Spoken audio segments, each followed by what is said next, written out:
कबीर परमेश्वर की शरण में आने के बाद फिर इसकी फर्द से हम बाहर हो जाते हैं, इसकी रेंज से बाहर हो जाते हैं। फिर ये उन भक्तों के निकट नहीं आ सकता जो कबीर परमेश्वर की शरण में इस दास के माध्यम से आ जाते हैं और मर्यादा में रहते हैं।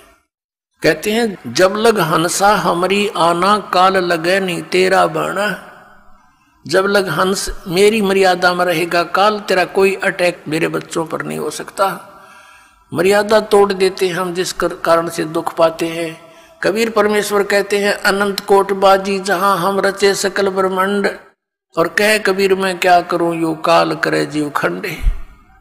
परमात्मा कबीर जी कहते हैं कि मैंने अनंत करोड़ ब्रह्मांडों की रचना कर रखी है, ऐसे समर्थ हैं हम, और मैं क्या करूं, ये काल मेरे बच्चों को मुझसे खंड कर लेता है, इनका नाम तुड़वा देता है, फिर इन पर अटैक कर देता है, जिस कारण से ये मार खा जाते हैं। परमात्मा कहते हैं जैसे माता गर्भ को राख यतन बना, और ठेस लगे तो छन हो तेरी ऐसे भक्ति जा। इस नाम को लेने के बाद ये समझ लेना आपकी आत्मा में भक्ति स्टार्ट होगी, अब बीज पड़ गया। जैसे माता गर्भ को, जैसे किसी बहन को गर्भ रहा हो तो फिर वो रात्रि में या दिन में कितनी सचेत रहती है। रात को करवट लेते समय भी ये सोचती है भगवान कहीं मेरे बच्चे कर दाब ना पड़ जा, दबाव ना आ जा। तो सुबह भी चलती फिरती है, काम करती है, कहीं ऊंचे नीचे पर पैर ना रखा जा, मेरा बच्चा खराब हो जा। तो कहते हैं जैसे माता गर्भ को रख यतन बना, और ठेस लगे, झटका लग जावे तो क्षीण हो जावे, ऐसे भक्ति जा। तो मर्यादा के अंदर रहना आपका अति अनिवार्य है। मर्यादा कितनी कंपलसरी है और क्यों बताई है भगवान ने। जैसे हम कथा सुनते आए हैं कि एक बार लक्ष्मण ने सीता जी के कुटिया के चारों ओर रेखा खींच दी थी और कहा था कि हम जा रहे हैं मर्ग को खोजने के लिए, आप इससे बाहर मत आना, इसके अंदर कोई नहीं आ सकेगा। उसी समय रावण का उद्देश्य था उसको उठाने के लिए, सब उसने ये षड्यंत्र रचा था। रावण जब आया साधु रूप बनाकर भिक्षा लेने के लिए, तो उस रेखा के निकट आते ही रावण को एकदम इतनी लपट लगी अग्नि की, 10 कदम दूर जाके खड़ा हो गया बहुत स्पीड से, और सीता से कहा कि माई साधु संतों को साथ ऐसा नहीं करना चाहिए, और भिक्षा देनी है तो बाहर आकर दे दीजिए, नहीं तो तुझे ये हो जाएगा वो हो जाएगा। उसने सोची कि साधु संत है, क्या फर्क पड़ता है, भिक्षा ले अभी देकर वापस आ जाती हूँ। उसने रेखा उल्लंघ कर रावण के भिक्षा देनी चाहिए थी, तो वहीं से बाजू पकड़ ली, उठा ले गया और पटक दी वहां लंका के अंदर 9 लखा बाग में।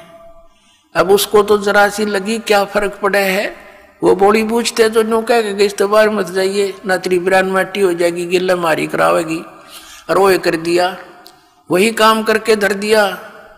करोड़ों आदमी मारे गए उस सीता को छुटवाने के लिए। जरा सी बात और उसके अंदर पड़ी रहती तो उसको क्या बिजली गिरती, धक्के खा के चला जाता रावण। तो पुण्यात्मा रावण समझो काल है, और मर्यादा ये लक्ष्मण रेखा समझ लो, जो नियम बताए गए आपको, फिर ये निकट नहीं आ सकता। काल डरे करतार से, जय जय जय जगदीश, ये जोरा जोड़ी झाड़ता, पग रज डारे शीशे। परमात्मा कहते हैं कि काल जो पीसे पीसना, जोरा है पनिहार, ये 2 असल मजदूर हैं मेरे सतगुरु के दरबार। कि जब तक आप परमात्मा की मर्यादा में रहोगे, या मौत निकट नहीं आ सकती आपके, ना आपके बच्चों के जो मर्यादा में भक्ति कर रहे हैं। और कहते हैं यू काल डरे करतार से। करतार कौन, कबीर सिरजनहार है, अनंत कोट ब्रह्मांड का एक रति निभार, और सतगुरु पुरुष कबीर हैं ये कुल के सिरजनहार। यू काल डरे करतार ते, और जय जय जय जगदीश, और ये जोरा ये मौत, कहते हैं जोड़ी झाड़ता, परमात्मा के जूते झाड़ता है, झाड़ती है मृत्यु, और उस धूल को अपने माथे से लगाती है और कहती है आपके आज्ञा बिना मैं किसी को कुछ नहीं कर सकती। और परमात्मा कहते हैं काल जो पीसे पीसना, ये इसका नौकर समझो परमात्मा का, यहाँ का 21 ब्रह्मांड का स्वामी ब्रह्म।